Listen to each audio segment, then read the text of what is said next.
when something false starts once, it sets a precedence. It shows up again. And when the haqq, the truth starts, it shows up again. Here is the thing about truth and false, brothers and sisters, till the end of time. There will always be truth and its supporters. And there will always be false and its supporters. The truth will always conquer the false. Then another false will come up and the truth will come against it again. Then another false will come up and the truth will come again. And the false, always, this is sunnah of Allah that He created in life, in order to test who stands by the truth and who stands by the false. There are those who are righteous and they fix, and those who corrupt. So, and the thing about it is, it's frustrating because the false travels very quick and the truth takes small steps. They say that the false reaches halfway around the world before the truth has taken a step, but eventually follows. SubhanAllah. Wallah, you don't have to do any control, just truth shows up itself. So Allah subhanahu wa ta'ala then has to send another prophet to the people to return them back to Tawheed. And so He sent the Prophet Hud alayhi salam. He is Hud from the people of Aad. The people of Aad. And they existed in parts of near Yemen, Oman and Hadramaut. Yemen and modern day Jordan used to be called Transjordan as well. And today you will see in Jordan, in a place called Petra, you can look it up on Google images and you will see, subhanallah, their buildings, their architecture, their homes that were carved into the mountains in the most magnificent way. Massive homes inside of hills and mountains, rocks. Still one of the wonders of the world, at least for the non-believers.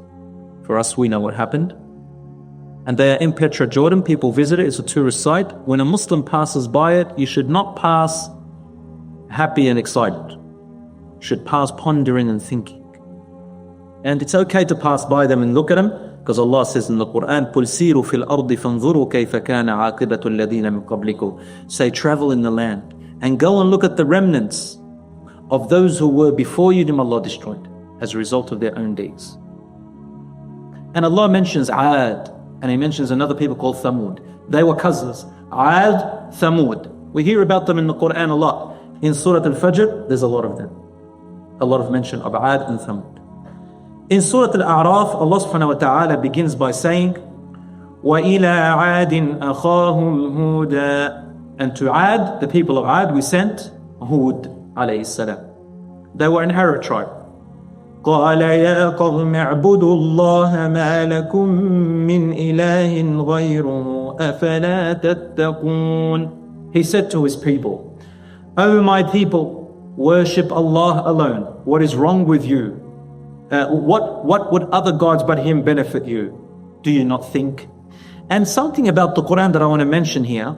The Qur'an is the religious book that mentions reasoning and thinking more than any other holy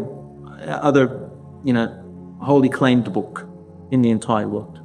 The Qur'an is the only book that from Allah subhanahu wa ta'ala which mentions more than 100 times the words, do you not reason, do you not think, do you not ponder, do you not estimate, do you not value, do you not calculate, do you not think.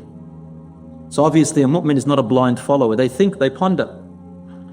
And then he says, قَالَ الْمَلَأُ الَّذِينَ كَفَرُوا. Again, the elites, the leaders of those who disbelieved said, subhanallah, it's always the leaders who cause corruption to the world, and then you have to have people who are not known by name to come back and gather together to bring people back to the truth, subhanallah. And Allah subhanahu wa ta'ala, what does He say in the Qur'an? He says, leaders who corrupt, Allah gets rid of them and gives to those who are oppressed to take over. And that's exactly what happened when we come to it, inshaAllah, in the story of Moses, Musa alayhi salam, when he made the children of Israel, the current day Jews now, in those days they were still alright in worshipping Allah in the correct way.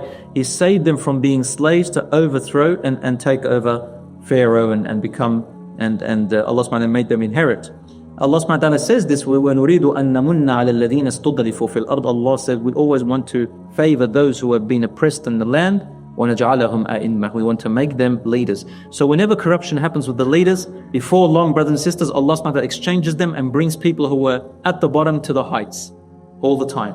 So the high people said to Hud the same stuff that the people of Nuh said to him. Same stuff. Until today, in our 21st century, you hear the same words. What are they? Wallahi, they said, إِنَّا لَنَرَاكَ فِي سَفَاهَةٍ.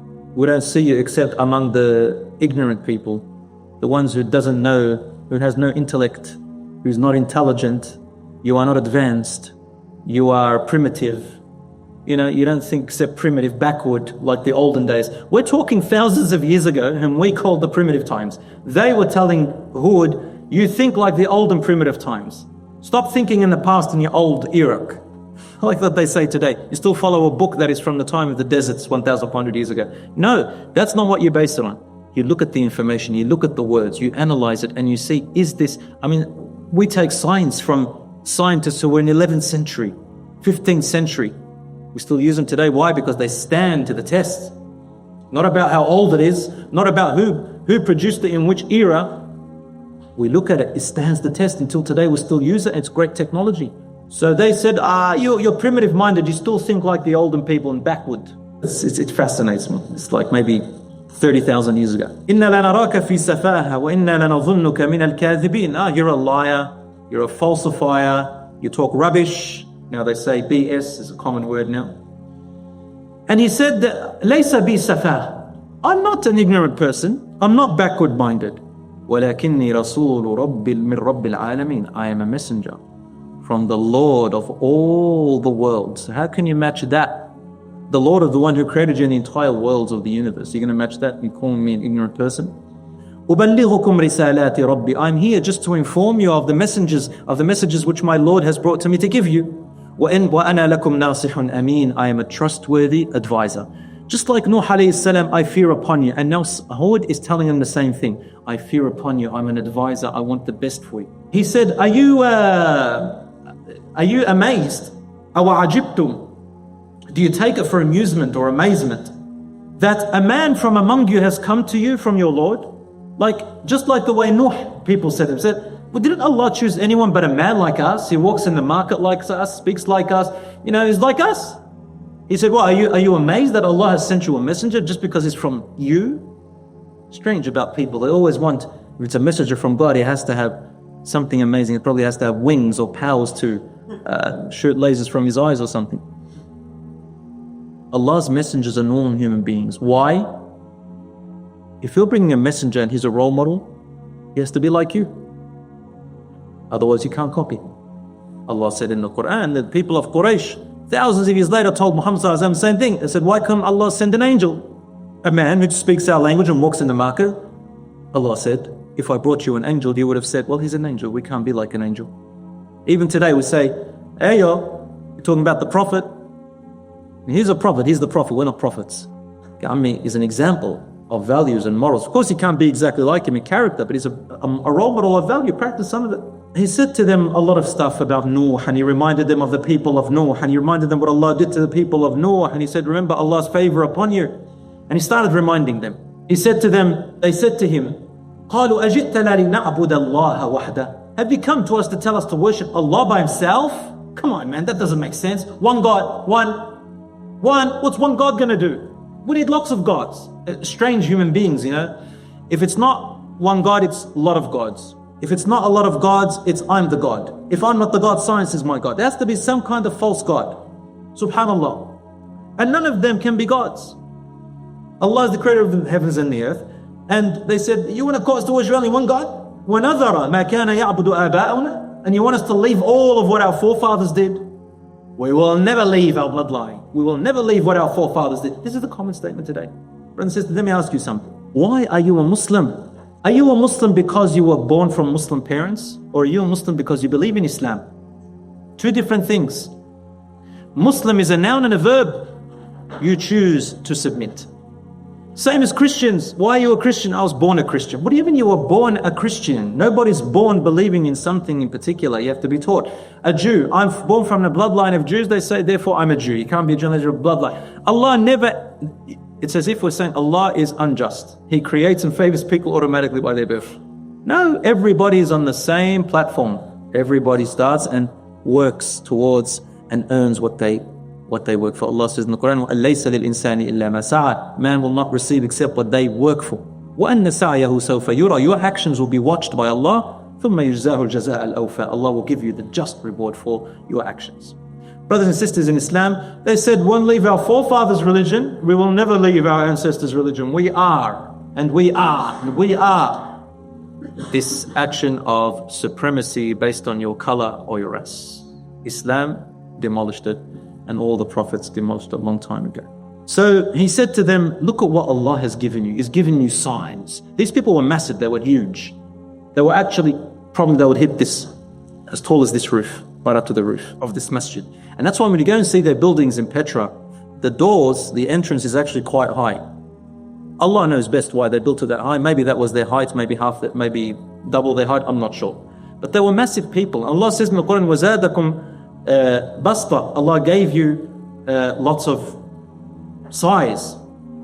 And then Hud alayhi salam said to them, are you going to argue with me? أَتُجَادِلُونَنِي.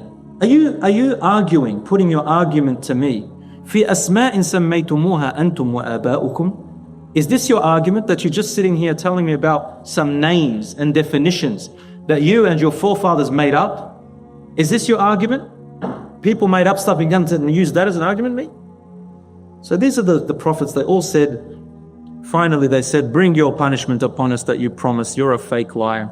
So Allah then, Hud alayhi salam said to them, فَانْتَظِرُوا. Okay then wait. إِنِّي مَعَكُمْ مِنَ الْمُنْتَظِرِينَ. I am waiting as well. Let's see what's going to happen. Allah says, so we saved him and those who believed with him with our mercy, and we cut off every link to his people. وَقَطَعْنَا دَابِرَ الَّذِينَ كَذَّبُوا بِآيَاتِنَا. We cut off every essence and bloodline of those who belied our verses. Aad are an extinct nation. There are no more Arabs from Aad. Allah made them extinct. Allah says in Surah Al-Fajr, أَلَمْ تَرَ كَيْفَ فَعَلَ رَبُّكَ بِعَادٍ. Did you not see what Allah did, your Lord did with Aad? إِرَمَ ذَاتِ الْعِمَادِ. Iram is where they were from. ذَاتِ الْعِمَادِ, meaning they used to build high pillars in the sky, meaning they were technologically advanced. They used to make castles and palaces in mountains and rocks and in valleys, and bring the rocks out of valleys. What technology they had, only Allah will know. Even much greater and more magnificent than the pharaohs and the pyramids. And he said to them, you have all this technology and Allah gave you these brains and advancement, and instead you used it to have istikbar, pride. Brothers and sisters, we are not advanced by our technology, but we are advanced by our justice and values. That's the advancement. So they said, bring upon the punishment. And so, my brothers and sisters, Allah gave them exactly what they asked. Allah destroyed them with the winds and the earth. And we don't know where they went. There are no fossils, no skeletons, nothing. Only their buildings are left. Nothing else. عَلَى بُعْدًا لِعَادٍ. Allah says, far away with them, the people of Aad. Hud alayhi salam lived on, and then he had another prophet coming out from his tribe named Saleh. Now we bring us to the Prophet Saleh. The people went back to shirk. Why? The children of Aad, not the children of Aad, the people that came from those who were with Hud alayhi salam, what did they do? They started to come up with ideas again. They saw the remnants of their forefathers and they thought, wow, let's continue. And shirk came back, subhanallah. Maybe within about 200 years.